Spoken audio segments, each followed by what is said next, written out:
a harpooner covered in tattoos, a shared bed, a strange friendship is born, Pequod, warrior, cannibal, brother, Act 31, queen, and maybe next morning stub, a Costa flask. Such a queer dream. King post I never had. You know, the old man's ivory leg. Well, I dreamed he kicked me with it. And when I tried to kick back upon my soul, my little man, I kicked my leg right off. And then, presto, Ahab seemed a pyramid, and I, like a blazing fool, kept kicking at it. But what was still more curious, Flask, you know how curious all dreams are. Through all this rage that I was in, I somehow seemed to be thinking to myself that after all, it was not much of an insult, that kick from Ahab. Why? Thinks I, what's the row? It's not a real leg, only a false leg. And there's a mighty difference between a living thump and a dead thump. That's what makes a blow from the hand. Flask, 50 times more savage to bear than a blow from a cane. The living member, that makes the living insult, my little man. And thinks I myself all the while mind, while I was stubbing my silly toes against that cursed pyramid. So confoundedly contradictory was it all. All the while, I say, I was thinking to myself, what's his leg now but a cane, a whalebone cane? Yes, thinks I, it was only a playful cudgeling. In fact, only a whalebone that he gave me, not a base kick. Besides, thinks I, look at it once. Why, the end of it, the foot part, what a small sort of end it is. Whereas, if a broad-footed farmer kicked me, there's a devilish broad insult. But this insult is whittled down to a point only. But now comes the greatest joke of the dream, Flask. While I was battering away at the pyramid, a sort of badger-haired old merman, with a hump on his back, takes me by the shoulders and slews me round. What are you 'bout? Says he. Slid. Man, but I was frightened. Such a fizz. But somehow, next moment I was over fright. What am I about? Says I at last. And what business is that of yours? I should like to know, Mr. Humpback. Do you want a kick? By the Lord, Flask, I had no sooner said that than he turned round astern to me, bent over, and dragging up a lot of seaweed he had for a clout. What do you think I saw? Why, thunder alive, man, his stern was stuck full of marlin spikes, with the points out. Says I, on second thoughts, I guess I won't kick you, old fellow. Wise stub, said he. Wise stub, and kept muttering it all the time, a sort of eating of his own gums like a chimney hag. Seeing he wasn't going to stop saying over his wise stub, I thought I might as well fall to kicking the pyramid again. But I had only just lifted my foot for it, when he roared out, Stop that kicking! Hello, says I. What's the matter now, old fellow? Look ye here, says he. Let's argue the insult. Captain Ahab kicked ye, didn't he? Yes, he did. Says I, right here it was. Very good. Says he used his ivory leg, didn't he? Yes, he did. Says I. Well then, says he, why, Stub, what have you complained of? Didn't he kick with right goodwill? It wasn't a common pitch pine leg he kicked with, was it? No. You were kicked by a great man and with a beautiful ivory leg, Stub. It's an honor. I consider an honor. Listen, wise Stub. In old England, the greatest lords think it great glory to be slapped by a queen and made garter knights of. But be your boast, Stub, that you were kicked by old Ahab and made a wise man of. Remember what I say. Be kicked by him. Account his kick's honors, and on no account kick back, for you can't help yourself. Wise Stub. Don't you see that pyramid? With that, he all of a sudden seemed somehow, in some queer fashion, to swim off into the air. I snored, rolled over, and there I was in my hammock. Now, what do you think of that dream, Flask? I don't know. It seems a sort of foolish to me, though. May be, but it's made a wise man of me, Flask. Do you see Ahab standing there, sideways looking over the stern? Well, the best thing you can do, Flask, is to let that old man alone. Never speak to him, whatever he says. Hello, what's that he shouts? Hark! Masthead there, look sharp, all of ye. There are whales hereabouts. If ye see a white one, split your lungs for him. What do you think of that now, Flask? Ain't there a small drop of something queer about that? Eh? A white whale. Did ye mark that, man? Looky, there's something special in the wind. Stand by for it. Flask. Ahab has that's bloody on his mind. But, Mum, he comes this way. Act 32. Cetology. Already we are boldly launched upon the deep, but soon we shall be lost in its unshored, harborless immensities. Ere they come to pass, ere the Pequod's weedy hull rolls side by side with the barnacled hulls of the Leviathan, at the outset it is but well to tend to a matter almost indispensable to a thorough appreciative understanding of the more special Leviathanic revelations and allusions of all sorts which are follow. It is some systematized exhibition of the whale, in his broad genera, that I would now fain put before you, yet is it no easy task. The classification of the constituents of a chaos, nothing less is here essayed. Listen to what the best and latest authorities have laid down. No branch of zoology is so much involved as that which is entitled cetology, says Captain Scoresby, A.D. 1820. It is not my intention, were in my power, to enter into the inquiry as to the true method of dividing the cetacea into groups and families. Asterisk, asterisk, asterisk, utter confusion exists among the historians of this animal, sperm whale, says Surgeon Beale, A.D. 1839. Unfitness to pursue our research in the unfathomable waters. Impenetrable veil covering our knowledge of the cetacea. A field strewn with thorns. All these incomplete indications but serve to torture us naturalists. Thus speak of the whale, the great Cuvier and John Hunter, and lessen those lights of zoology and anatomy. Nevertheless, though of real knowledge there be little, yet of books there are plenty, and so in some small degree with cetology or the science of whales. Many are the men, small and great, old and new, landsmen and seamen, who have at large or in little written of the whale.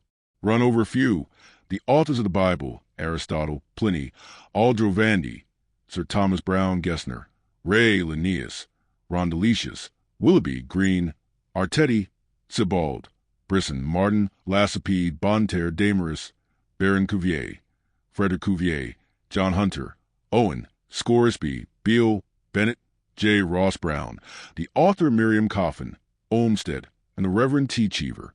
But to what ultimate generalizing purpose all these have written, the above cited extracts will show. Of the names in this list of whale authors, only those following Owen never saw living whales, and but one of them was a real professional harpooner and whaleman. I mean Captain Scoresby. On the separate subject of the Greenland or right whale, he is the best existing authority. But Scoresby knew nothing and says nothing of the great sperm whale, compared with which the Greenland whale is almost unworthy mentioning. And here be it said that the Greenland whale is an usurper upon the throne of the seas. He is not even by any means the largest of the whales. Yet, owing to the long priority of his claims and the profound ignorance which, till some 70 years back, invested in fabulous and utterly unknown sperm whale, and which ignorance to this present day still reigns in all but some few scientific retreats and whale ports, this usurpation has been every way complete. Reference to nearly all the Leviathanic allusions in the great poets of past days will satisfy you that the Greenland whale, without one rival, was to them the monarch of the seas. But the time has at last come for a new proclamation. This is Charing Cross. Hear ye, good people all, the Greenland whale is opposed. The great sperm whale now reigneth. There are only 2 books in being which at all pretend to put the living sperm whale before you. At the same time, in the remotest degree succeed in the attempt. Those books are Beale's and Bennett's, both in their time surgeons of English South Sea whale ships, and both exact and reliable men. The original matter touching the sperm whale to be found in their volumes is necessarily small, but so far as it goes, it is of excellent quality, though mostly confined to scientific description. As yet, however, the sperm whale, scientific or poetic, lives not complete in any literature. Far above all other hunted whales, his is an unwritten life. Now, the various species of whales need some sort of popular comprehensive classification, if only an easy outline one for present, hereafter to be filled in all its departments by subsequent laborers. As no better man advances to take this matter in hand, I hereupon offer my own poor endeavors. I promise nothing complete, because any human thing supposed to be complete must for that very reason infallibly be faulty. I shall not pretend to a minute anatomical description of the various species, or, in this place at least, to much of any description. My object here is simply to project the draft of a systematization of cetology. I am the architect, not the builder. But it is a ponderous task. No ordinary letter sorter in the post office is equal to it. To grope down into the bottom of the sea after them, to have one's hands among the unspeakable foundations, ribs, and very pelvis of the world. This is a fearful thing. What am I that I should say to hook the nose of this Leviathan? The awful tauntings in Job might well appall me. Will he, the Leviathan, make a covenant with thee? Behold, the hope of him is vain. But I have swam through libraries and sailed through oceans. I have had to do with whales with these visible hands. I am in earnest, and I will try. There are some preliminaries to settle. First, the uncertain, unsettled condition of the science of cetology is in the very vestibule attested by the fact that in some quarters it still remains a moot point whether a whale be a fish. In the system of nature, A.D. 1776, Linnaeus declares, I hereby separate the whales from the fish. But of my own knowledge, I know that down to the year 1850, sharks and shad, aloes and herring, against Linnaeus's express edict, were still found dividing the possession of the same seas of the Leviathan.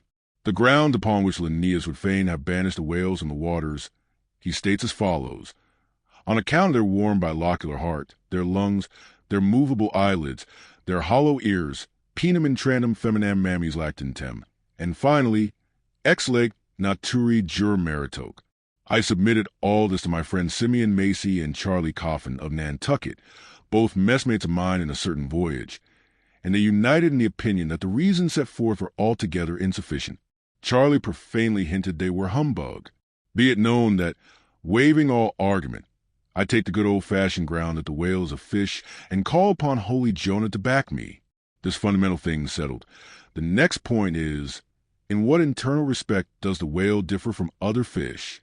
Above, Linnaeus has given you those items. But in brief, they are these: lungs and warm blood, whereas all other fish are lungless and cold-blooded. Next, how shall we define the whale? By his obvious externals, so as conspicuously to label him for all time to come?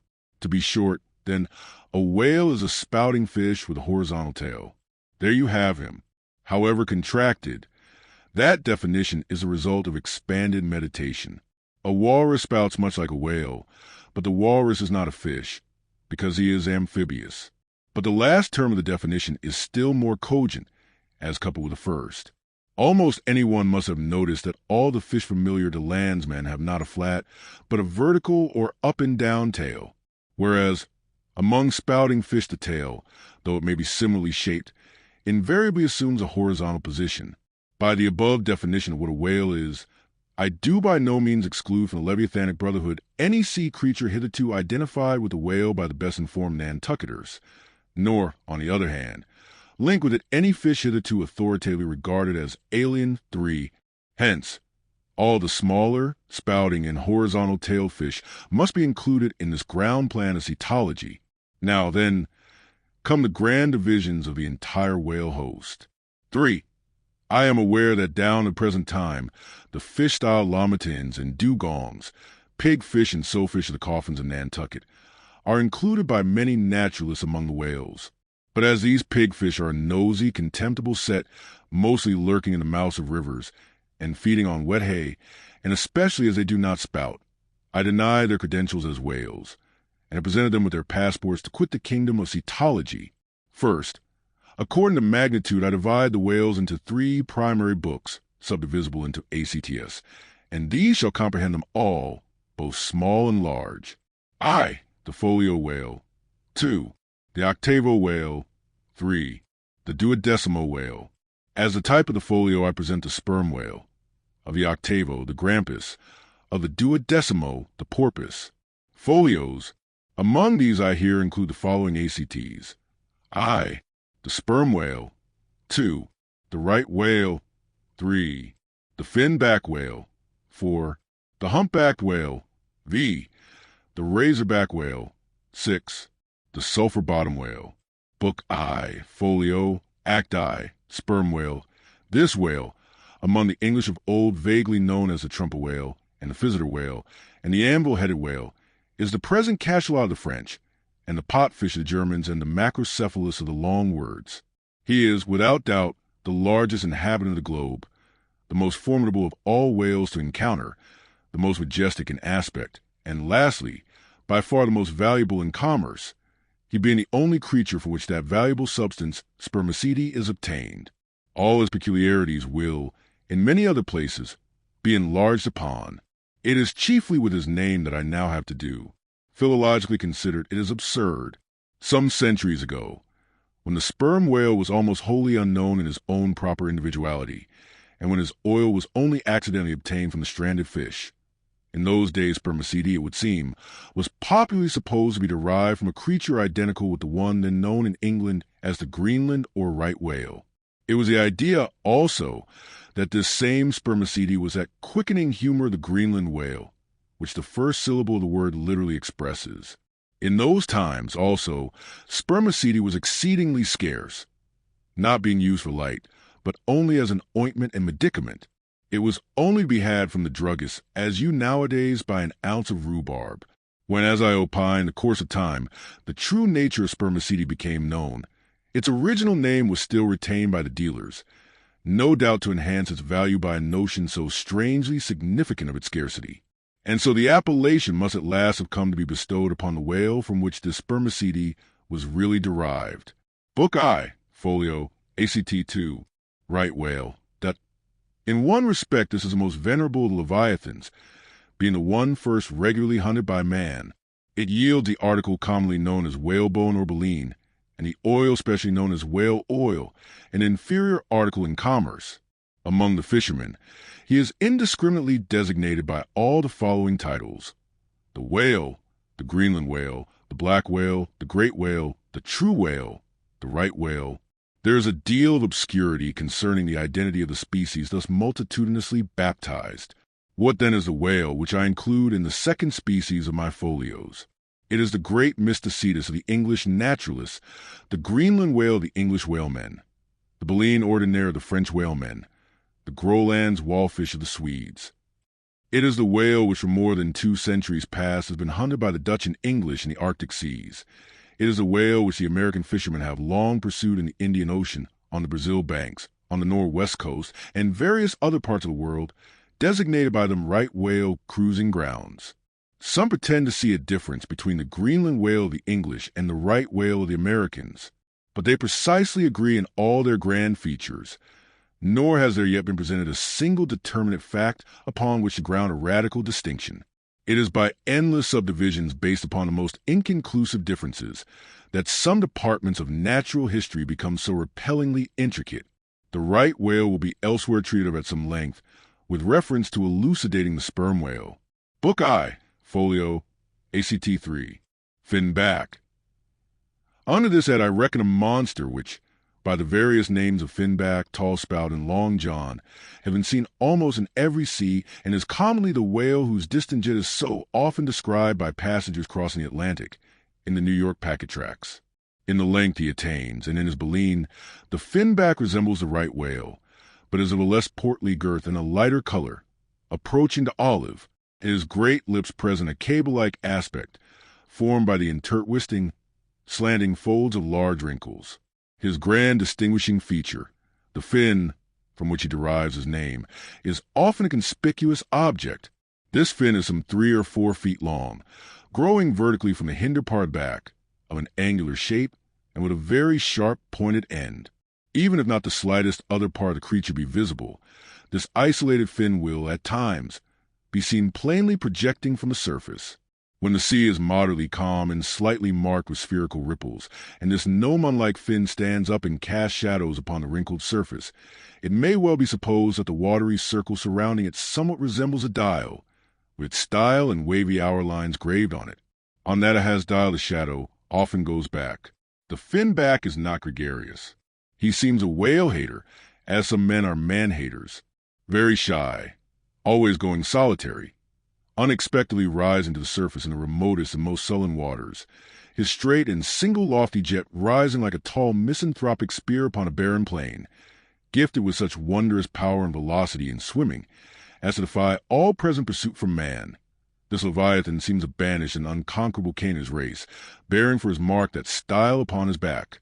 From having the baleen in his mouth, the finback is sometimes included with the right whale among the theoretic species denominated whalebone whales, that is, whales with baleen.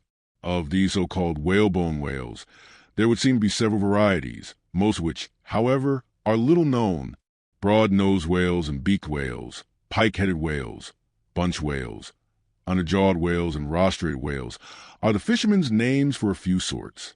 In connection with this appellative of whalebone whales, it is of great importance to mention that however such a nomenclature may be convenient in facilitating allusions to some kind of whales, yet it is in vain to attempt a clear classification of the Leviathan, founded upon either his baleen or hump or fin or teeth, notwithstanding that those marked parts or features very obviously seem better adapted to afford the basis for a regular system of cetology than any other detached bodily distinctions which the whale and his kinds presents. How then? The baleen, hump, back fin, and teeth. These are things whose peculiarities are indiscriminately dispersed among all sorts of whales, without any regard to what may be the nature of their structure and other and more essential particulars.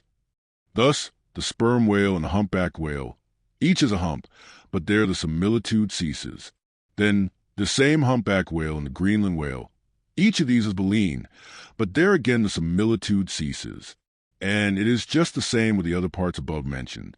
In various sorts of whales, they form such irregular combinations, or, in the case of any one detached, such an irregular isolation, as utterly to defy all general methodization formed upon such a basis. On this rock, every one of the whale naturalists has split, but it may possibly be conceived that, in the internal parts of the whale and his anatomy, there at least we shall be able to hit the right classification. Nay, what thing, for example, is there in the Greenland whale's anatomy more striking than his baleen? Yet we have seen that by his baleen it is impossible correctly to classify the Greenland whale.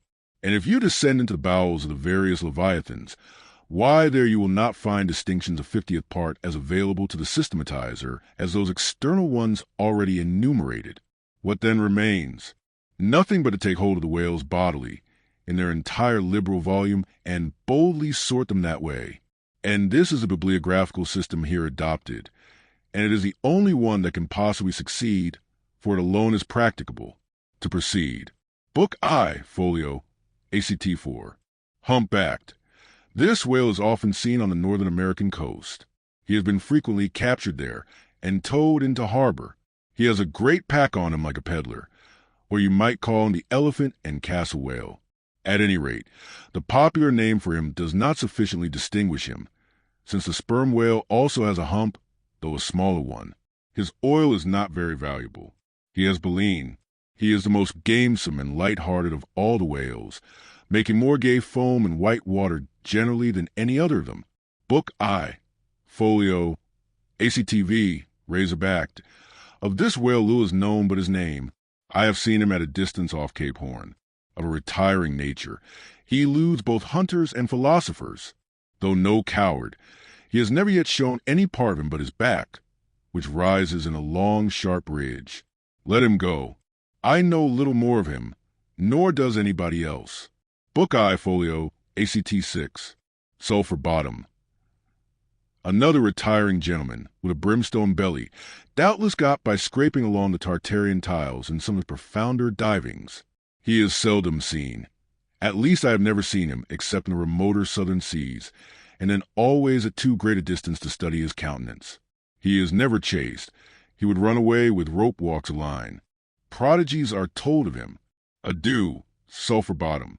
I can say nothing more that is true of ye, nor can the oldest Nantucketer.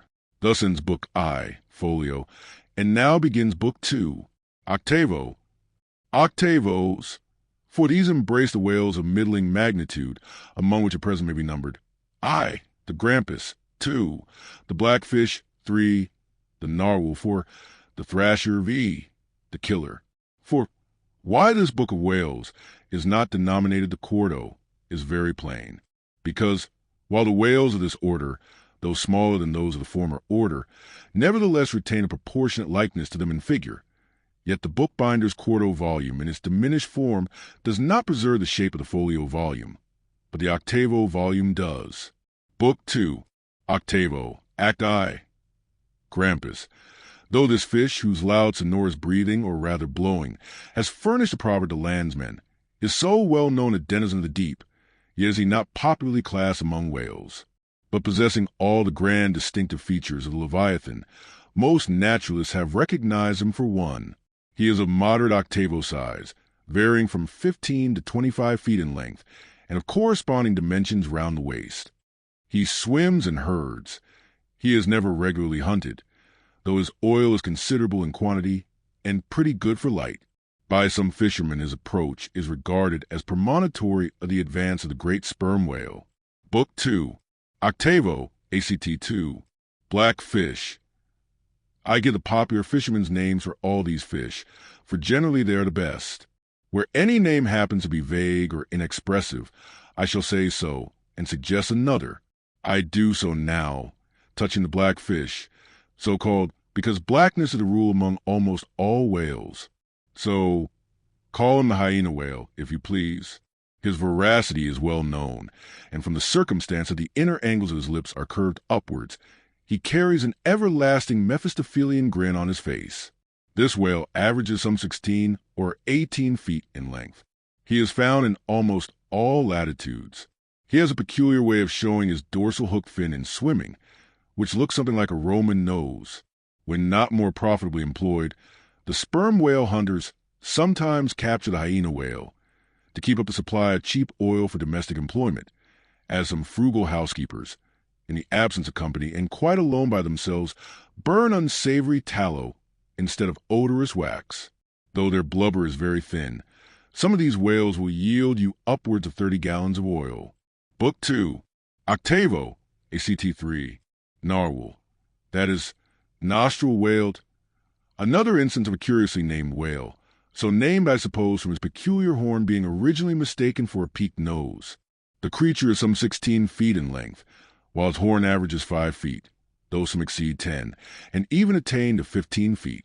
Strictly speaking, this horn is but a lengthened tusk, growing out from the jaw in a line a little depressed from the horizontal, but it is only found on the sinister side, which has an ill effect, giving its owner something analogous to the aspect of a clumsy left-handed man. What precise purpose this ivory horn or lance answers, it would be hard to say. It does not seem to be used like the blade of the swordfish and billfish, though some sailors tell me that the narwhal employs it for a rake in turning over the bottom of the sea for food. Charlie Coffin said it was used for an ice piercer, for the narwhal, rising to the surface of the polar sea, and finding it sheeted with ice, thrusts his horn up, and so breaks through. But you cannot prove either of these surmises to be correct. My own opinion is that however this one-sided horn may really be used by the narwhal, however that may be, it would certainly be very convenient to him for a folder in reading pamphlets.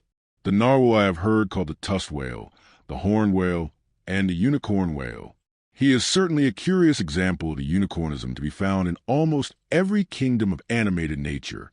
From certain cloistered old authors I have gathered that this same sea unicorn's horn was in ancient days regarded as the great antidote against poison, and as such, preparations of it brought immense prices. It was also distilled to a volatile salts for fainting ladies, the same way that the horns of the male deer are manufactured into hartshorn. Originally, it was in itself accounted an object of great curiosity.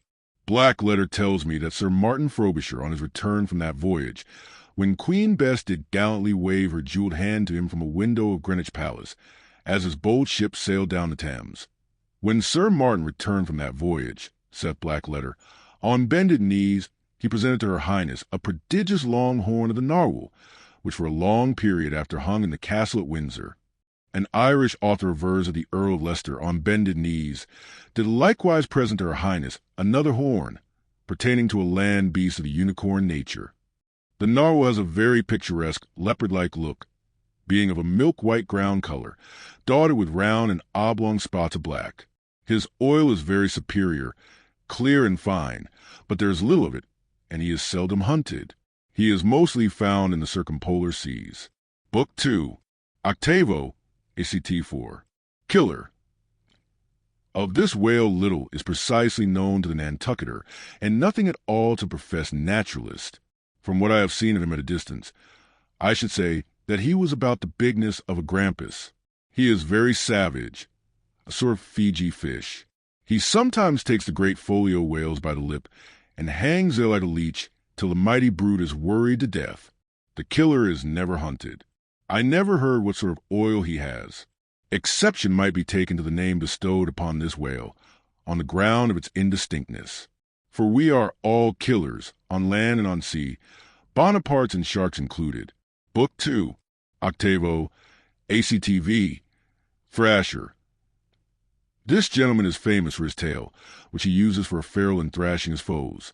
He mounts the folio whale's back, and as he swims, he works his passage by flogging him, as some schoolmasters get along the world by a similar process. Still less is known of the thrasher than of the killer. Both are outlaws, even in the lawless seas. Thus ends Book 2, Octavo, and begins Book 3, Duodecimo. Duodecimos, these include the smaller whales. I, the Za porpoise. 2, the Algerine porpoise. 3, the mealy-mouthed porpoise. To those who have not chanced specially to study the subject, it may possibly seem strange that fishes not commonly exceeding 4 or 5 feet should be marshaled among whales, a word which, in the popular sense, always conveys an idea of hugeness. But the creatures set down above as duodecimos are infallibly whales by the terms of my definition of what a whale is, i.e., a spouting fish with a horizontal tail. Book 3, Duodecimo, Act I, Za porpoise. This is a common porpoise found almost all over the globe. The name is of my own bestowal, for there are more than one sort of porpoises, and something must be done to distinguish them. I call them thus, because he always swims in hilarious shoals, which upon the broad sea keep tossing themselves to heaven like caps in a 4th of July crowd. Their appearance is generally hailed with delight by the mariner, full of fine spirits. They invariably come from the breezy billows to windward. They are the lads that always live before the wind. They are accounted a lucky omen. If you yourself can withstand 3 cheers at beholding these vivacious fish, then heaven help ye.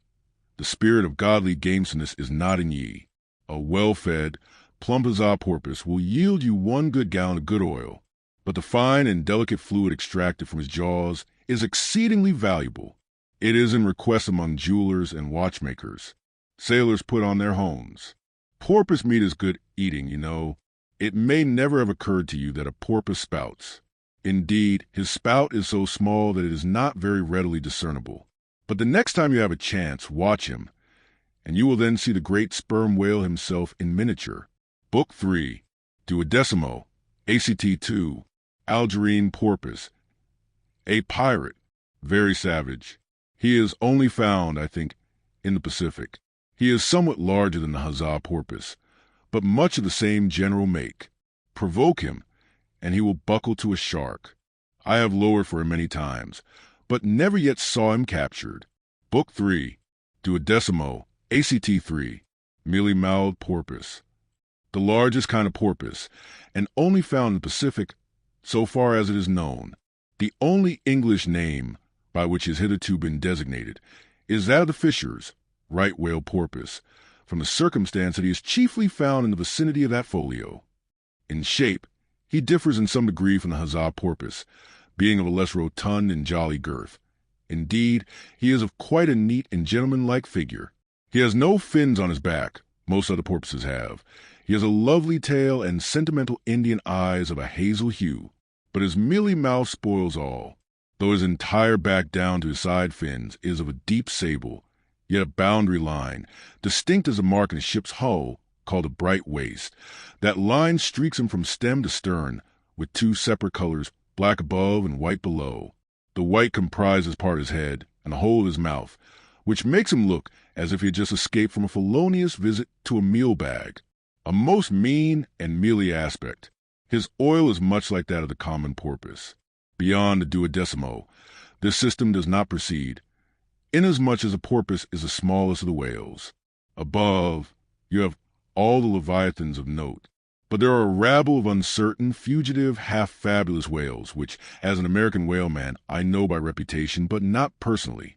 I shall enumerate them by their forecastle appellations, for possibly such a list may be valuable to future investigators, who may complete what I have here but begun. If any of the following whales shall hereafter be caught and marked, then he can readily be incorporated into this system, according to his folio, octavo, or duodecimo magnitude: the bottlenose whale, the junk whale, the pudding-headed whale, the cape whale, the leading whale, the cannon whale, the scrag whale, the coppered whale, the elephant whale, the iceberg whale, the quag whale, the blue whale, etc. From Icelandic, Dutch, and Old English authorities, there might be quoted other lists of uncertain whales, blessed with all manner of uncouth names, but I omit them as altogether obsolete, and can hardly help suspecting them for mere sounds, full of leviathanism, but signifying nothing. Finally, it was stated at the outset that this system would not be here, and at once perfected. You cannot but plainly see that I have kept my word. But I now leave my cetological system standing thus unfinished, even as the great Cathedral Cologne was left, with the crane still standing upon the top of the uncompleted tower. For small erections may be finished by their first architects. Grand ones, true ones, ever leave the copestone to posterity. God, keep me from ever completing anything. This whole book is but a draft, nay, but the draft of a draft. O time, strength, cash, and patience. Act 33. The Specksnyder. Concerning the officers of the whalecraft, this seems as good a place as any to set down a little domestic peculiarity on shipboard, arising from the existence of the harpooneer class of officers, a class unknown, of course, in any other marine than the whale fleet. The large importance attached to the harpooneer's vocation is evinced by the fact that originally in the old Dutch fishery, 2 centuries and more ago, the command of a whale ship was not wholly lodged in the person now called the captain, but was divided between him and an officer called the Specksnyder. Literally, this word means fat cutter. Usage, however, in time made it equivalent to chief harpooneer. In those days, the captain's authority was restricted to the navigation and general management of the vessel, while over the whale hunting department and all its concerns, the Specksnyder or chief harpooneer reigned supreme. In the British Greenland fishery, under the corrupted title of specksioneer, this old Dutch official is still retained, but his former dignity is sadly abridged. At present he ranks simply as senior harpooneer, and as such is but one of the captain's more inferior subalterns. Nevertheless, as upon the good conduct of the harpooneers the success of a whaling voyage largely depends, and since in American fishery he is not only an important officer in the boat, but under certain circumstances, night watches on a whaling ground, the command of the ship's deck is also his. Therefore the grand political maxim of the sea demands that he should nominally live apart from the men before the mast and be in some way distinguished as their professional superior, though always by them familiarly regarded as their social equal. Now, the grand distinction drawn between officer and man at sea is this: the first lives aft, the last forward. Hence, in whale ships and merchantmen alike, the mates have their quarters with the captain. And so, too, in most of the American whalers and harpooneers are lodged in the after part of the ship. That is to say, they take their meals in the captain's cabin and sleep in a place indirectly communicating with it.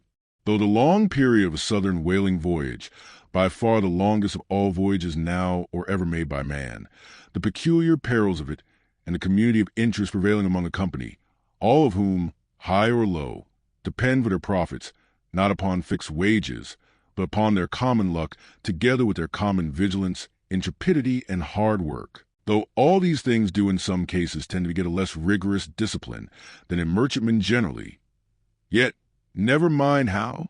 Much like an old Mesopotamian family, these whalemen may, in some primitive instances, live together. For all that, the punctilious externals, at least, of the quarter-deck are seldom materially relaxed, and in no instance done away. Indeed, many are the Nantucket ships in which you will see the skipper parading his quarter-deck when elated grandeur not surpassed in any military navy, nay, extorting almost as much outward homage as if he were the imperial purple, and not the shabbiest of pilot cloth. And though of all men the moody captain of the Pequod was the least given to that sort of shallow-wist assumption, and though the only homage he ever exacted was implicit, instantaneous obedience, though he required no man to remove the shoes from his feet ere stepping upon the quarter-deck, and though there were times when, owing to peculiar circumstances connected with events hereafter to be detailed, he addressed them in unusual terms, whether of condescension or in terrorem or otherwise, yet even Captain Ahab was by no means unobservant of the paramount forms and usages of the sea, nor, perhaps, will it fail to be eventually perceived that behind those forms and usages, as it were, he sometimes masked himself, incidentally making use of them for other and more private ends than they were legitimately intended to subserve. That certain sultanism of his brain, which had otherwise in a good degree remained unmanifested, through those forms that same sultanism became incarnate in irresistible dictatorship. For be a man's intellectual superiority what it will, it can never assume the practical, available supremacy over other men, without the aid of some sort of external arts and entrenchments always, in themselves, more or less paltry and base. This it is that forever keeps God's true princes of the empire from the world's hustings, and leaves the highest honors that this air can give to those men who become famous more through their infinite inferiority to the choice hidden handful of the divine inert, than through their undoubted superiority over the dead level of the mass. Such large virtue lurks in these small things when extreme political superstitions invest them, that in some royal instances, even to imbecility, they have imparted potency. But when, as in the case of Nicholas Czar, the ring crown of geographical empire encircles an imperial brain, then the plebeian herds crouch abased before the tremendous centralization. Nor will the tragic dramatist who would depict mortal indomitableness in its fullest sweep and direct swing ever forget a hint, incidentally so important as art, as the one now alluded to.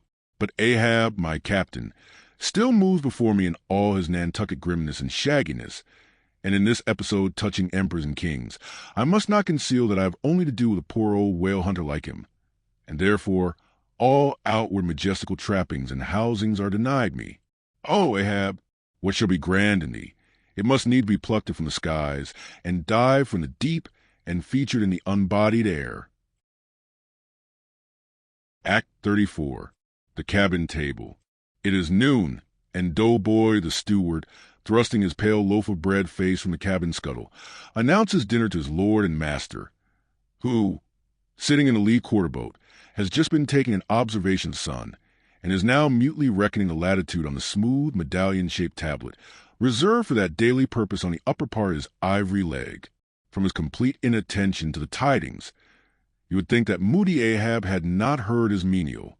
But presently, catching hold of the mizzen shrouds, he swings himself to the deck, and in an even, unexhilarated voice, saying, "Dinner, Mr. Starbuck," disappears into the cabin. When the last echo of his sultan's step has died away, and Starbuck, the first emir, has every reason to suppose that he is seated, then Starbuck rouses from his quietude, takes a few turns along the planks, and, after a grave peep in the binnacle, says, with some touch of pleasantness, "Dinner, Mr. Stubb," and descends the scuttle. The second emir lounges about the rigging a while, and then slightly shaking the main brace, to see whether it be all right with that important rope, he likewise takes up the old burden, and with a rapid "Dinner, Mr. Flask," follows after his predecessors. But the third emir, now seeing himself all alone on the quarter-deck, seems to feel relieved from some curious restraint, for, tipping all sorts of knowing winks in all sorts of directions and kicking off his shoes, he strikes into a sharp but noiseless squall a hornpipe right over Grand Turk's head, and then by a dexterous sleight, pitching his cap up into the mizzen-top for a shelf, he goes down rollicking, so far at least as he remains visible from the deck, reversing all other processions by bringing up the rear with music. But ere stepping into the cabin doorway below, he pauses, ships a new face altogether, and then independent, hilarious little Flask enters King Ahab's presence, in the character of Abjectus or the slave. It is not the least among the strange things bred by the intense artificialness of sea usages, that while in the open air of the deck some officers will, upon provocation, bear themselves boldly and defiantly enough towards their commander, yet 10 to 1, let those very officers the next moment go down to their customary dinner in that same commander's cabin, and straightway there an offensive, not to say deprecatory and humble air towards him, as he sits at the head of the table. This is marvelous, sometimes most comical. Wherefore this difference? A problem? Perhaps not. To have been Belshazzar, king of Babylon, and to have been Belshazzar, not haughtily but courteously, therein certainly must have been some touch of mundane grandeur. But he who in the rightly regal and intelligent spirit presides over his own private dinner table of invited guests, that man's unchallenged power and dominion of individual influence of the time, that man's royalty of state transcends Belshazzar's, for Belshazzar was not the greatest, who has but once dined his friends, has tasted what it is to be Caesar. It is a witchery of social czarship, which there is no withstanding. Now, if to this consideration you superadd the official supremacy of a shipmaster, then, by inference, you will derive the cause of that peculiarity of sea life just mentioned. Over his ivory inlaid table, Ahab presided like a mute, maned sea lion on the white coral beach, surrounded by his warlike but still deferential cubs. In his own proper turn, each officer waited to be served. They were as little children before Ahab. And yet in Ahab there seemed not to lurk the smallest social arrogance. With one mind, their intent eyes all fastened upon the old man's knife, as he carved the chief dish before him. I do not suppose that for the world they would profane that moment with the slightest observation, even upon so neutral a topic as the weather. No, and when reaching out his knife and fork, between which the slice of beef was locked, Ahab thereby motioned Starbuck's plate towards him, the mate received his meat as though receiving alms, and cut it tenderly, and a little started if perchance the knife grazed against the plate, and chewed it noiselessly, and swallowed it, not without circumspection. For, like the coronation banquet at Frankfurt, where the German emperor profoundly dines with the 7 imperial electors, so these cabin meals were somehow solemn meals, eaten in awful silence, and yet at table old Ahab forbade not conversation, only himself was dumb. What a relief it was to choking Stubb, when a rat made a sudden racket in the hole below. And poor little Flask, he was the youngest son and little boy of this weary family party. His were the shin bones of the saline beef. His would have been the drumsticks. For Flask that had presumed to help himself, this must have seemed to him tantamount to larceny in the first degree. Had he helped himself at that table, doubtless, nevermore would he have been able to hold his head up in this honest world. Nevertheless, strange to say, Ahab never forbade him, and had Flask helped himself, the chances were Ahab had never so much as noticed it. Least of all, did Flask presume to help himself to butter. Whether he thought the owners of the ship denied it to him on account of its clouding his clear, sunny complexion, or whether he deemed that on so long a voyage in such marketless waters, butter was at a premium, and therefore was not for him, a subaltern. However it was, Flask, alas, was a butterless man. Another thing, Flask was the last person down to dinner, and Flask is the first man up. Consider, for hereby Flask's dinner was badly jammed in point of time. Starbuck and Stubb both had the start of him, and yet they also have the privilege of lounging in the rear. If Stubb even, who is but a peg higher than Flask, happens to have but a small appetite, and soon shows symptoms of concluding his repast, then Flask must bestir himself. He will not get more than 3 mouthfuls that day, for it is against holy usage for Stubb to precede Flask to the deck. Therefore was that Flask once admitted in private, that ever since he had arisen to the dignity of an officer, from that moment he had never known what it was to be otherwise than hungry, more or less. For what he ate did not so much relieve his hunger, as keep it immortal in him. Peace and satisfaction, thought Flask, have forever departed from my stomach. I am an officer, but how I wish I could fist a bit of old-fashioned beef in the forecastle, as I used to when I was before the mast. There's the fruits of promotion now. There's the vanity of glory. There's the insanity of life. Besides, if it were so that any mere sailor of the Pequod had a grudge against Flask and Flask's official capacity, all that sailor had to do, in order to obtain ample vengeance, was to go aft at dinner time and get a peep at Flask through the cabin skylight, sitting silly and dumbfounded before awful Ahab. Now, Ahab and his 3 mates formed what may be called the first table in the Pequod's cabin, after their departure. Taking place in inverted order to their arrival, the canvas cloth was cleared, or rather was restored to some hurried order by the pallid steward, and then the 3 harpooneers were bidden to the feast, they being its residuary legatees. They made a sort of temporary servants' hall of the high and mighty cabin.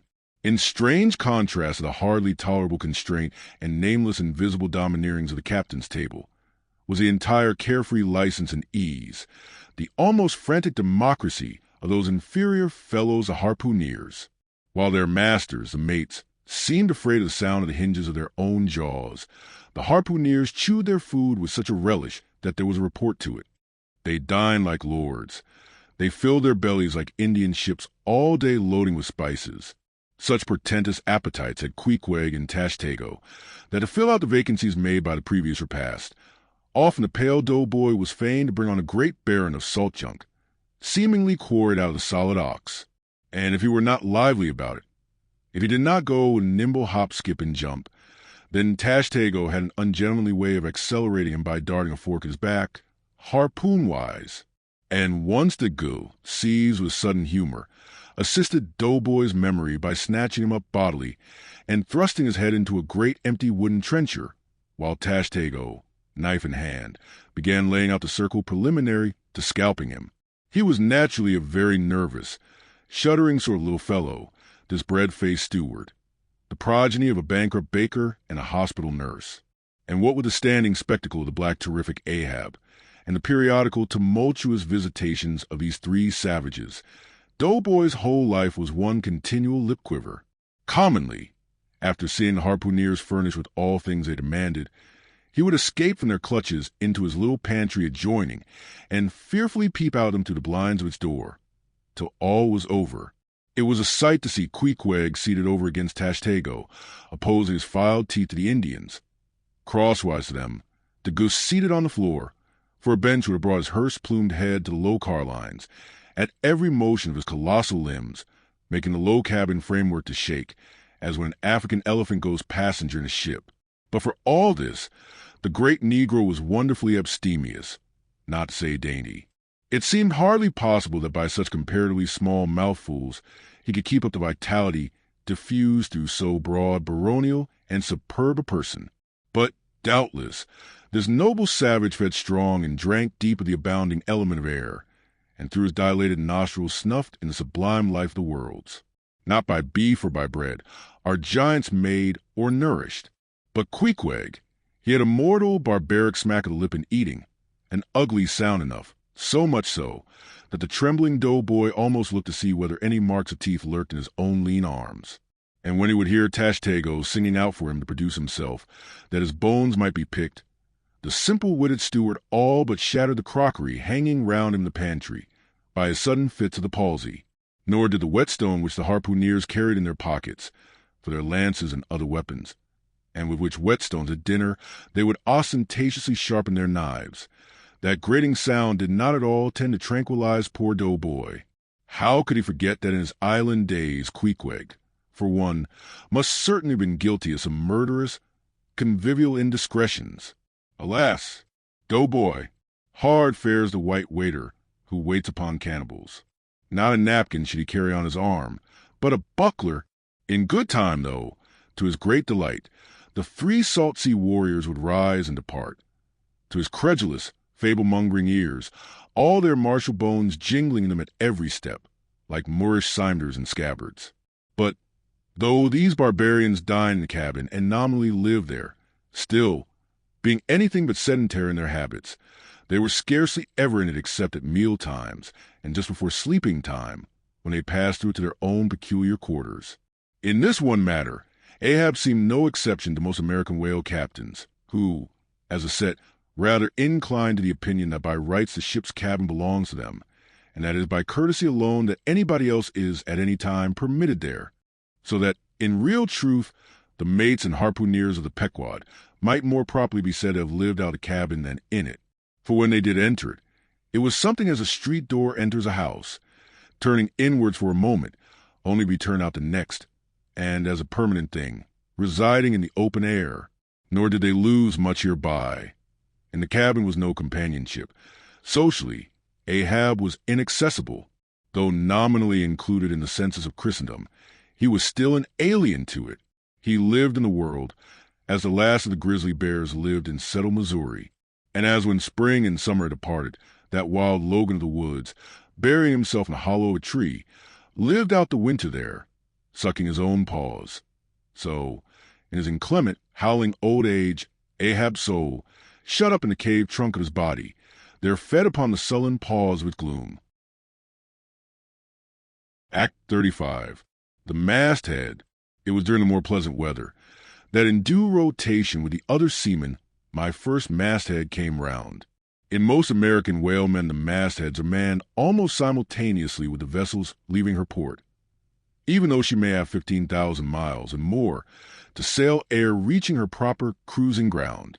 And if after 3, 4, or 5 years' voyage she is drawing nigh home with anything empty in her, say an empty vial even, then her mastheads are kept manned to the last, and not till her skysail poles sail in among the spires of the port does she altogether relinquish the hope of capturing one whale more. Now, as the business of standing mastheads, ashore or afloat, is a very ancient and interesting one, let us in some measure expatiate here. I take it that the earliest standers of mastheads were the old Egyptians, because in all my researches I find none prior to them. For though their progenitors, the builders of Babel, must doubtless, by their tower, have intended to rear the loftiest masthead in all Asia, or Africa either, yet ere the final truck was put to it, as that great stone mast of theirs may be said to have gone by the board, in the dread gale of God's wrath. Therefore, we cannot give these Babel builders priority over the Egyptians. And that the Egyptians were a nation of masthead standers is an assertion based upon the general belief among archaeologists that the first pyramids were founded for astronomical purposes, a theory singularly supported by the peculiar stair-like formation of all 4 sides of those edifices, whereby, with prodigious long upliftings of their legs, those old astronomers were wont to mount to the apex and sing out for new stars, even as the lookouts of a modern ship sing out for a sail or a whale just bearing in sight. In St. Stylites, the famous Christian hermit of old times, who built him a lofty stone pillar in the desert and spent the whole latter portion of his life on its summit, hoisting his food from the ground with a tackle. In him we have a remarkable instance of a dauntless stander of mastheads, who was not to be driven from his place by fogs or frost, rain, hail, or sleet, but valiantly facing everything out to the last, literally died at his post. Of modern standers of mastheads we have but a lifeless set, mere stone, iron, and bronze men, who, though well capable of facing out a stiff gale, are still entirely incompetent to the business of singing out upon discovering any strange sight. There is Napoleon, who, upon the top of the column of Vendôme, stands with arms folded some 150 feet in the air, careless, now, who rules the decks below, whether Louis Philippe, Louis Blanc, or Louis the Devil. Great Washington, too, stands high aloft on his towering mainmast in Baltimore, and like one of Hercules' pillars, his column marks that point of human grandeur beyond which few mortals will go. Admiral Nelson also, on a capstan of gunmetal, stands his masthead in Trafalgar Square, and ever when most obscured by that London smoke, token is yet given that a hidden hero is there, for where there is smoke must be fire. But neither great Washington, nor Napoleon, nor Nelson will answer a single hail from below, however madly invoked to befriend by their counsels the distracted decks upon which they gaze. However, it may be surmised that their spirits penetrate through the thick haze of the future and descry what shoals and what rocks must be shunned. It may seem unwarrantable to couple in any respect the masthead standards of the land with those of the sea, but that in truth it is not so is plainly evinced by an item for which Obed Macy, the sole historian of Nantucket, stands accountable. The worthy Obed tells us that in the early times of the whale fishery, airships were regularly launched in pursuit of the game. The people of that island erected lofty spars along the seacoast, to which the lookouts ascended by means of nailed cleats, something as fowls go upstairs in a hen house. A few years ago the same plan was adopted by the bay whalemen of New Zealand, who, upon descrying the game, gave notice to the ready-manned boats nigh the beach. But this custom has now become obsolete. Turn we then to the one proper masthead, that of a whale ship at sea. The 3 mastheads are kept manned from sunrise to sunset, the seamen taking their regular turns, as at the helm, and relieving each other every 2 hours. In the serene weather of the tropics, it is exceedingly pleasant to masthead. Nay, to a dreamy meditative man it is delightful. There you stand, 100 feet above the silent decks, striding along the deep, as if the masts were gigantic stilts, while beneath you and between your legs, as it were, swim the hugest monsters of the sea, even as ships once sailed between the boots of the famous Colossus at Old Rhodes. There you stand, lost in the infinite series of the sea, with nothing ruffled but the waves. The tranced ship indolently rolls. The drowsy trade winds blow. Everything resolves you into languor. For the most part, in this tropic whaling life, a sublime uneventfulness invests you. You hear no news, read no gazettes. Extras with startling accounts of commonplaces never delude you into unnecessary excitements. You hear of no domestic afflictions. Bankrupt securities, fall of stocks are never troubled with the thought of what you shall have for dinner, for all your meals for 3 years and more are snugly stowed in casks, and your bill of fare is immutable. In one of those southern whalemen, on a long 3 or 4 years voyage, as often happens, the sum of the various hours you spend at the mast would amount to several entire months. And it is much to be deplored that the place to which you devote so considerable a portion of the whole term of your natural life should be so sadly destitute of anything approaching to a cozy inhabitiveness, or adapted to breed a comfortable localness of feeling, such as pertains to a bed, a hammock, a hearse, a sentry box, a pulpit, a coach, or any other of those small and snug contrivances in which men temporarily isolate themselves. Your most usual point of perch is ahead of the T-gallant mast, where you stand upon 2 thin parallel sticks, almost peculiar to whalemen, called a T-gallant crosstrees. Here, tossed about by the sea, the beginner feels about as cozy as who's standing on a bull's horns.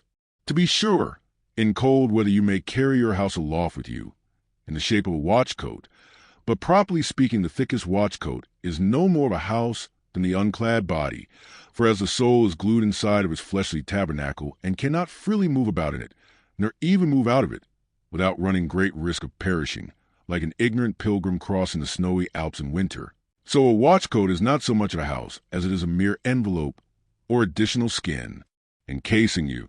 You cannot put a shelf or chest of drawers in your body, and no more can you make a convenient closet of your watchcoat. Concerning all this, it is much to be deplored that the mastheads of southern whale ship are unprovided with those enviable little tents or pulpits, called crow's nests, in which the lookouts of a Greenland whaler are protected from the inclement weather of the frozen seas. In the fireside narrative of Captain Sleet, entitled A Voyage Among the Icebergs in Quest of the Greenland Whale, and incidentally for the rediscovery of the lost Icelandic colonies of Old Greenland, in this admirable volume, all standards of mastheads are furnished with charmingly circumstantial account of the then recently invented crow's nest of the glacier, which was the name of Captain Sleet's good craft. He called it the Sleet's crow's nest in honor of himself, he being the original inventor and patentee, and free from all ridiculous false delicacy, and holding that if we call our own children after our own names, we fathers being the original inventors and patentees, so likewise should we denominate after ourselves any other apparatus we may beget. In shape, the Sleet's crow's nest is something like a large tierce or pipe. It is open above, however, where it is furnished with a movable side screen to keep the windward of your head in a hard gale, being fixed on the sum of the mast. You ascend into it through a little trap hatch in the bottom. On the after side, or side next to the stern of the ship, is a comfortable seat, with a locker underneath for umbrellas, comforters, and coats.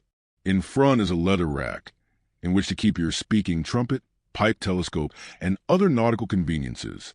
When Captain Sleet in person stood as masthead in this crow's nest of his, he tells us that he always had a rifle with him, also fixed in the rack, together with a powder flask and shot, for the purpose of popping off the stray narwhals or vagrant sea unicorns infesting those waters. For you cannot successfully shoot at them from the deck owing to the resistance of the water, but to shoot down upon them is a very different thing. Now, it was plainly a labor of love for Captain Sleet to describe, as he does, all the little detailed conveniences of his crow's nest. But though he so enlarges upon many of these, and though he treats us to a very scientific account of his experiments in this crow's nest, with a small compass he kept there for the purpose of counteracting the errors resulting from what is called the local attraction of all binnacle magnets, an error ascribable to the horizontal vicinity of the iron in the ship's planks, and in the Glacier's case, perhaps, to there having been so many broken-down blacksmiths among her crew, I say that though the captain is very discreet and scientific here, yet for all his learned binnacle deviations, azimuth compass observations, and approximate errors, he knows very well, Captain Sleet, that he was not so much immersed in those profound magnetic meditations as to fail being attracted occasionally towards that well-replenished little case bottle. So, nicely tucked in on one side of his crow's nest, within easy reach of his hand. Though, upon the whole, I greatly admire and even love the brave, the honest, and learned captain, yet I take it very ill of him that he should so utterly ignore that case bottle, seeing what a faithful friend and comforter it must have been, while with mittened fingers and hooded head, he was studying the mathematics aloft there in that bird's nest within 3 or 4 perches of the pole. But if we southern whale fishers are not so snugly housed aloft as Captain Sleet and his Greenland men were, yet that disadvantage is greatly counterbalanced by the widely contrasting serenity of those seductive seas in which we south fishers mostly float. For one, I use the lounge up the rigging very leisurely, resting in the top to have a chat with Queequeg or anyone else off duty whom I might find there, then ascending a little way further and throwing a lazy leg over the topsail yard, take a preliminary view of the watery pastures, and so at last mount to my ultimate destination. Let me make a clean breast of it here, and frankly admit that I kept but sorry guard. With the problem of the universe revolving in me, how could I, being left completely to myself at such a thought-engendering altitude, how could I but lightly hold my obligations to observe all whale ships' standing orders, keep your weather eye open, and sing out every time? And let me in this place movingly admonish you, ye ship owners of Nantucket, beware of enlisting in your vigilant fisheries any lad with lean brow and hollow eye, given unseasonable meditativeness, and who offers the ship with a faden instead of bowditch in his head. Beware of such an one, I say. Your whales must be seen before they can be killed, and the sunken-eyed young Platonist will tow you 10 wakes round the world and never make you 1 pint of sperm the richer. Nor are these monitions at all unneeded, for nowadays the whale fishery furnishes an asylum for many romantic, melancholy, and absent-minded young men, disgusted with the carking cares of earth, and seeking sentiment in tar and blubber. Childe Harold not unfrequently perches himself upon the masthead of some luckless, disappointed whale ship, and in moody phrase ejaculates, "Roll on, thou deep and dark blue ocean, roll. 10,000 blubber hunters sweep over thee in vain."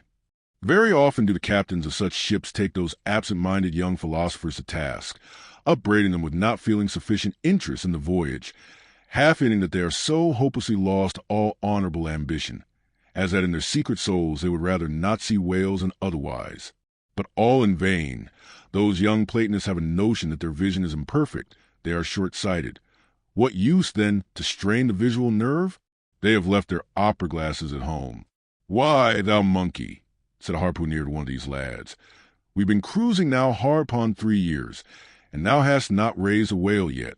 Whales are scarce as hen's teeth, whenever thou art up here."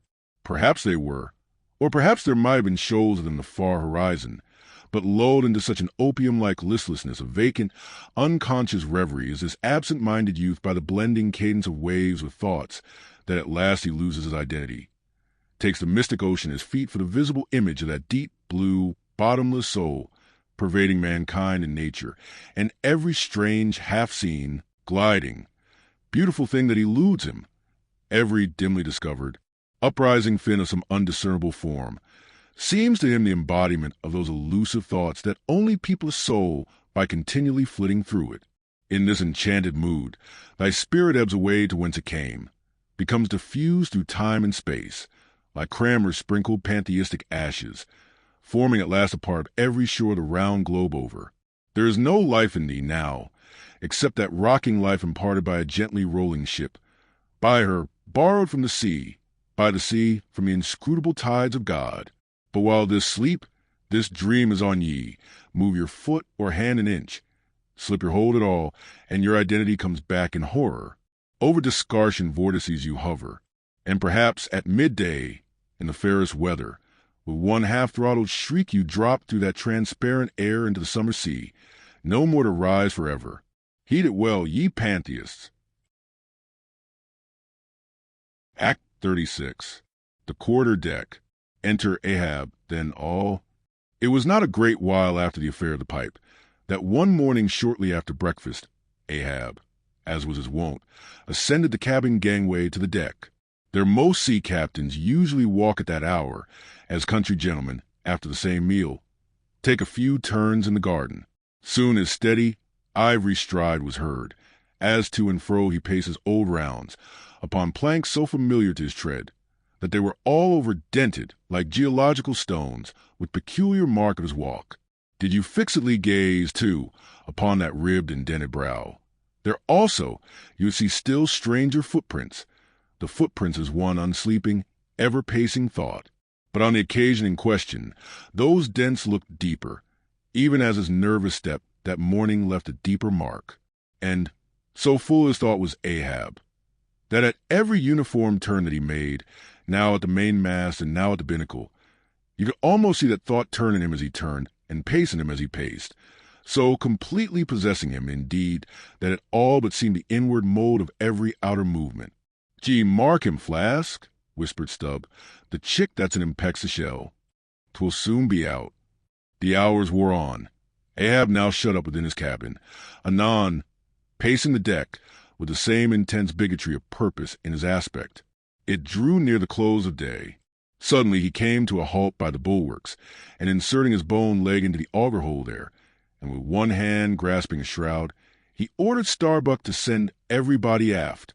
"Sir," said the mate, astonished at an order seldom or never given on shipboard except in some extraordinary case.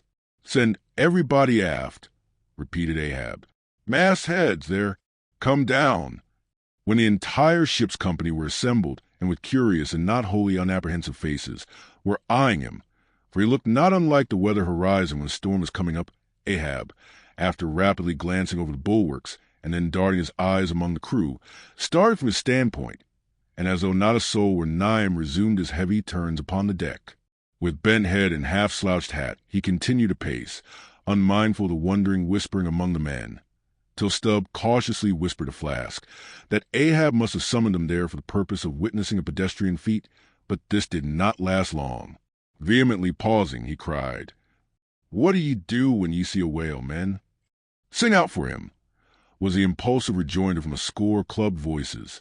"Good!" cried Ahab, with a wild approval in his tones, observing the hearty animation into which his unexpected question had so magnetically thrown them.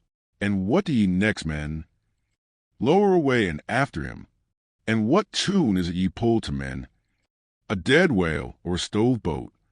More and more strangely and fiercely glad and approving grew the countenance of the old man at every shout, while the mariners began to gaze curiously at each other, as if marveling how it was that they themselves became so excited at such seemingly purposeless questions.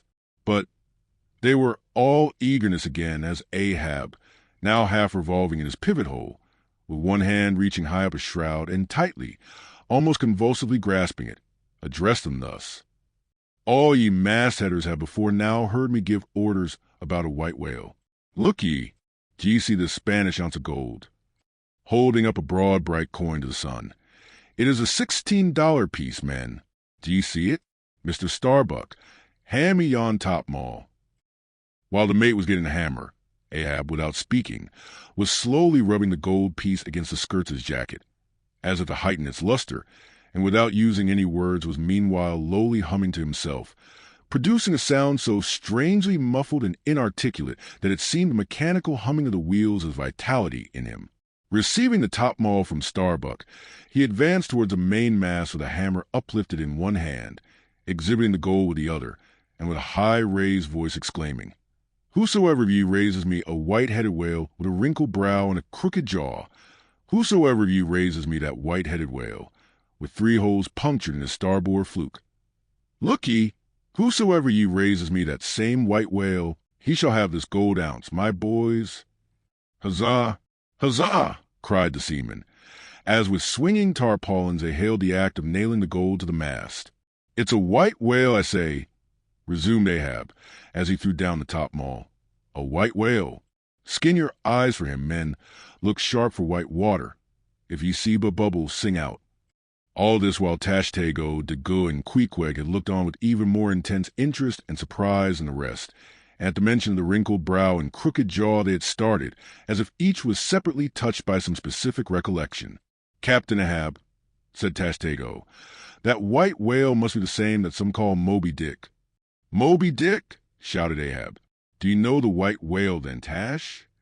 Does he fantail a little curious, sir, before he goes down? Said the gay-header deliberately. And has he a curious spout? Two, said the goo. Very bushy, even for a parmacetty, and mighty quick, Captain Ahab. And he have one, two, tree. Oh, good many iron in him high, too, Captain, cried Queequeg disjointedly, all twisty-betwisk like him, faltering hard for a word, and screwing his hand round and round as though uncorking a bottle like him. Corkscrew, cried Ahab. Aye, Queequeg. The harpoons lie all twisted and wrenched in him. Idiga, his spout is a big one, like a whole shock of wheat, and white as a pile of our Nantucket wool after the great annual sheep-shearing. Aye, Tashtego, and he fantails like a split jib in a squall. Death and devils. Men, it is Moby-Dick ye have seen. Moby-Dick, Moby-Dick. Captain Ahab, said Starbuck, who, with Stubb and Flask, had thus far been eyeing his superior with increasing surprise, but at last seemed struck with a thought which somewhat explained all the wonder. Captain Ahab, I have heard of Moby-Dick, but it was not Moby-Dick that took off thy leg? Who told thee that? Cried Ahab, then pausing. Aye, Starbuck, aye, my hearties all round. It was Moby-Dick that dismasted me. Moby-Dick that brought me to this dead stump I stand on now. Aye, he shouted with a terrific loud animal sob, like that of a heart-stricken moose. Aye, it was that accursed white whale that raised me. Made a poor pegging lubber me for ever and a day. Then tossing both arms, with measureless imprecations, he shouted out, Aye, and I'll chase him round Good Hope, and round the Horn, and round the Norway maelstrom, and round perdition's flames before I give him up. And this is what ye have shipped for, men, to chase that white whale on both sides of land, over all sides of earth, till he spouts black blood and rolls fin out. What say ye, men, will ye splice hands on it? Now, I think ye do look brave. Aye, shouted the harpooneers and seamen, running closer to the excited old man. A sharp eye for the white whale, a sharp lance for Moby-Dick. God bless ye, he seemed to half sob and half shout. God bless ye, men. Steward, go draw the great measure grog. But what's this long face about, mister? Starbuck, wilt thou not chase the white whale? Art not game for Moby-Dick? I am game for his crooked jaw, and for the jaws of death too, Captain Ahab. If it fairly comes in the way of the business we follow. But I came here to hunt whales, not my commander's vengeance. How many barrels will thy vengeance yield thee, even if thou gettest it, Captain Ahab? It will not fetch thee much in our Nantucket market. Nantucket market? Hoot! But come closer. Starbuck, thou requirest a little lower layer. If money's to be the measurer, man, and the accountants have computed their great counting-house aglobe by girdling it with guineas, one at every 3 parts of an inch, then let me tell thee that my vengeance will fetch a great premium here. He smites his chest, whispered Stubb. What's that for? Methinks it rings most vast, but hollow. Vengeance on a dumb brute, cried Starbuck, that simply smote thee from blindest instinct. Madness, to be enraged with a dumb thing, Captain Ahab, seems blasphemous. Hark ye yet again, the little lower layer, all visible objects, man, are but as pasteboard masks. But in each event, in the living act, the undoubted deed, there some unknown but still reasoning thing puts forth the moldings of its features from behind the unreasoning mask. If man will strike through the mask. How can a prisoner reach outside except by thrusting through the wall? To me, the white whale is that wall, shoved near to me. Sometimes I think there's naught beyond. But 'tis enough. He tasks me. He heaps me. I see in him outrageous strength, with an inscrutable malice sinewing it. That inscrutable thing is chiefly what I hate. And be the white whale agent, or be the white whale principal, I will wreak that hate upon him. Talk not to me of blasphemy, man. I'd strike the sun if it insulted me. For could the sun do that, then could I do the other. Since there is ever so fair play herein, jealousy presiding over all creations. But not my master, man, is even that fair play. Who's over me? Truth hath no confines. Take off thine eye. More intolerable than fiends' glarings is a doltish stare. So, thou reddenest and palest. My heat has melted the anger glow. But look ye, Starbuck, what is said in heat, that thing unsays itself. There are men from whom warm words are small in dignity. I meant not to incense thee. Let it go. Look, see yonder Turkish cheeks of spotted tawn, living, breathing pictures painted by the sun. The pagan leopards, the unrecking and unworshipping things that live, and seek and give no reasons for the torrid life they feel. The crew, man, the crew, are they not one and all with Ahab, in this matter the whale? See Stubb, he laughs. See yonder Chilean, he snorts to think of it. Stand up amid the general hurricane. Thy one tall sapling cannot, Starbuck. And what is it? Reckon it. 'Tis but help strike a fin. No wondrous feat for Starbuck. What is it more? From this one poor hunt, then, the best lance out of all Nantucket. Surely he will not hang back, when every foremast hand has clutched a whetstone. Ah, constraining sees thee. I see. The billow lifts thee. Speak, but speak. Thy silence, then that voices thee. Aside. Something shot from my dilated nostrils. He has inhaled it in his lungs. Starbuck now is mine, cannot oppose me now without rebellion. God, keep me! Keep us all, murmured Starbuck lowly. But in his joy at the enchanted, tacit acquiescence of mate, Ahab did not hear his foreboding invocation, nor yet the low laugh from the hold, nor yet the presaging vibrations of the winds in the cordage, nor yet the hollow flap of the sails against the masts, as for a moment their hearts sank in. For again Starbuck's downcast eyes lighted up with the stubbornness of life. The subterranean laugh died away. The winds blew on. The sails filled out. The ship heaved and rolled as before. Ah, ye admonitions and warnings, why stay ye not when ye come? But rather are ye predictions and warnings, ye shadows. Yet not so much predictions from without, as verifications of the foregoing things within, for with little external to constrain us, the innermost necessities in our being, these still drive us on. The measure, cried Ahab, receiving the brimming pewter, and turning to the harpooneers, he ordered them to produce their weapons. Then ranging them before him near the capstan, with their harpoons in their hands, while his three mates stood at his side with their lances, and the rest of the ship's company formed a circle round the group. He stood for an instant searchingly eyeing every man of his crew. But those wild eyes met his, as the bloodshot eyes of the prairie wolves meet the eye of their leader, ere he rushes on at their head in the trail of the bison. But, alas, only to fall into the hidden snare of the Indian. "Drink and pass," he cried, handing the heavy charged flagon to the nearest seaman. "The crew alone now drink. Round with it, round. Short draughts, long swallows, men. 'Tis hot as Satan's hoof. So it goes round excellently. It spiralizes in ye, forks out at the serpent's snapping eye. Well done, almost drained. That way it went, this way it comes. Hand it me, here's a hollow. Men, ye seem the years, so brimming life is gulped and gone. Steward, refill. Attend now, my braves. I have mustered ye all round this capstan, and ye mates, flank me with your lances, and ye harpooneers, stand there with your irons, and ye, stout mariners, ring me in, that I may in some sort revive a noble custom of my fishermen fathers before me. Oh, men, you will yet see that. Ha! Boy, come back? Bad pennies come not sooner. Hand it me. Why, now, this pewter had run brimming again.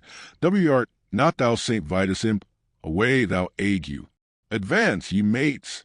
Cross your lances full before me. Well done. Let me touch the axis. So saying with extended arm, he grasped the three level, radiating lances at their cross-center, while so doing, suddenly and nervously twitched them. Meanwhile, glancing intently from Starbuck to Stubb, from Stubb to Flask, it seemed as though, by some nameless, interior volition, he would fain have shocked into them the same fiery emotion accumulated within the Leyden jar of his own magnetic life. The three mates quailed before his strong, sustained, and mystic aspect. Stubb and Flask looked sideways from him. The honest eye of Starbuck fell downright. "In vain!" cried Ahab. "But maybe 'tis well, For did ye three but once take the full force shock, then mine own electric thing, that had perhaps expired from out me, perchance, too, it would have dropped ye dead. Perchance ye needed not. Down lances! And now, ye mates, I do appoint ye 3 cupbearers to my 3 pagan kinsmen there, yon 3 most honorable gentlemen and noblemen, my valiant harpooneers. Disdain the task? What, when the great Pope washes the feet of beggars, using his tiara for ewer? Oh, my sweet cardinals, your own condescension, that shall bend ye to it. I do not order ye, ye will it. Cut your seizings and draw the poles, ye harpooneers. Silently obeying the order, the 3 harpooneers now stood with the detached iron part of their harpoons, some 3 feet long, held, barbs up before him. Stab me not with that keen steel. Cant them over. Know ye not the goblet end? Turn up the socket. So, now ye cupbearers, advance. The irons, take them, hold them while I fill. Forthwith, slowly going from one officer to the other, he brimmed the harpoon sockets with the fiery waters from the pewter. Now, 3 to 3 ye stand, commend the murderous chalices. Bestow them, ye who are now made parties to this indissoluble league. Ha! Starbuck, but the deed is done. Yon ratifying sun now waits to sit upon it. Drink, ye harpooneers. Drink and swear, ye men that man the deathful whaleboat's bow. Death to Moby-Dick. God hunt us all, if we do not hunt Moby-Dick to his death. The long, barbed steel goblets were lifted, and the cries and maledictions against the white whale, the spirits were simultaneously quaffed down with a hiss. Starbuck paled and turned and shivered. Once more and finally, the replenished pewter went around among the frantic crew, when, waving his free hand to them, they all dispersed, and Ahab retired within his cabin. Drink, ye harpooneers. Drink and swear, ye men that man the deathful whaleboat's bow. Death to Moby-Dick. God hunt us all, if we do not hunt Moby-Dick to his death.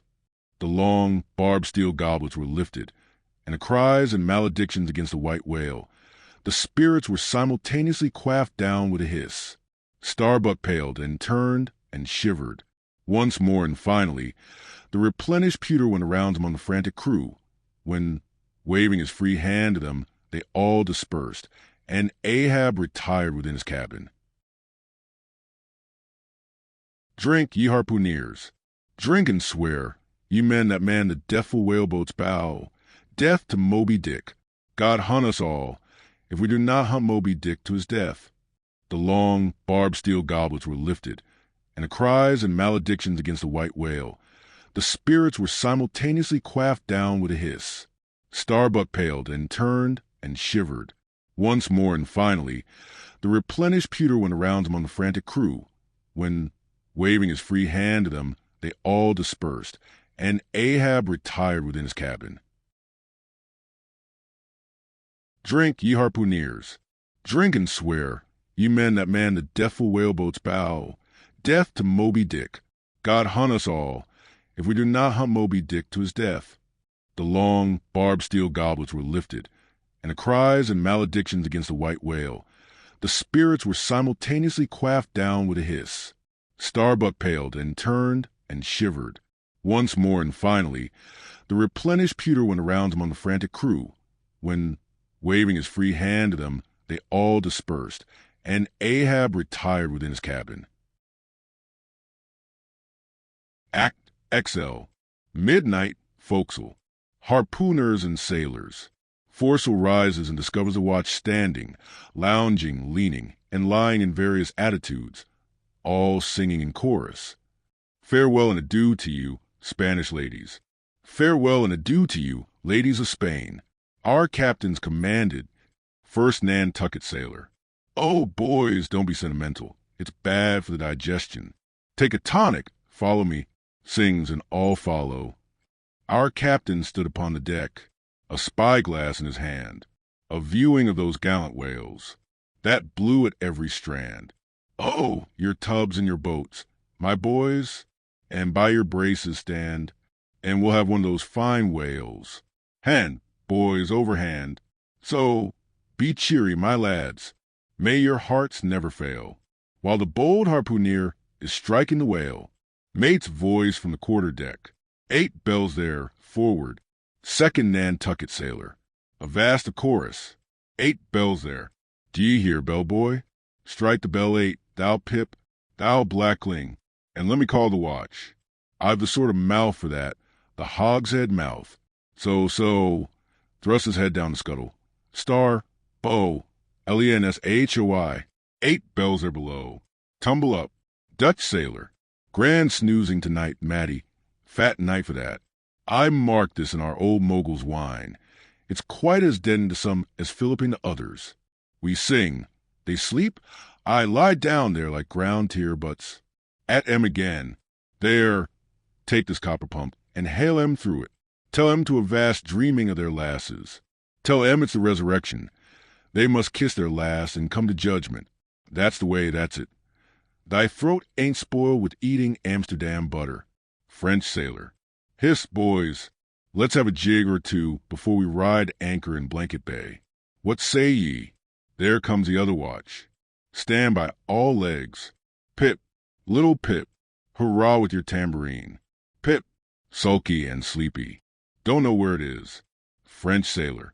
Beat thy belly then and wag thy ears. Jig it, men, I say. Mary's the word. Hurrah! Damn me, won't you dance? Form, now Indian file and gallop into the double shuffle. Throw yourselves. Legs, legs. Iceland sailor. I don't like your floor, Matty. It's too springy to my taste. I'm used to ice floors. I'm sorry to throw cold water on the subject, but excuse me. Maltese sailor. Me too, where's your girls? Who but a fool would take his left hand by his right and say to himself, how d'ye do? Partners. I must have partners. Sicilian sailor. Aye. Girls in a green. Then I'll hop with ye. Yeah. Turn grasshopper. Long Island sailor. Well, ye sulkies, there's plenty more of us. Hoe corn when you may, I say. All legs go to harvest soon. Ah, here comes the music. Now for it. Azore sailor. Ascending and pitching the tambourine up the scuttle. Here you are, Pip, and there's the windlass bits. Up you mount. Now, boys.